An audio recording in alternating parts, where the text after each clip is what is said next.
Hello everyone! On today's episode of Get Smart with SwapSmart, we will be teaching you how to hard reset your Samsung Galaxy S5.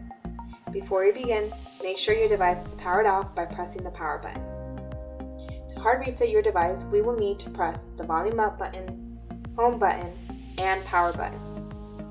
First, hold the volume up button, now the home button, and finally the power button until the Samsung logo appears. Once the Samsung logo appears, wait until the Android recovery screen pops up. When the Android recovery screen appears, use the volume down button to navigate to Wipe Data, Factory Reset, and press the power button to select. Navigate to Yes by pressing the volume down button and Confirm by pressing the power button. Wait for the factory reset to complete and you're done. If you found this video helpful, please subscribe to our channel, like the video, or leave a comment. We'd love to hear from you. Thank you for watching. Until next time.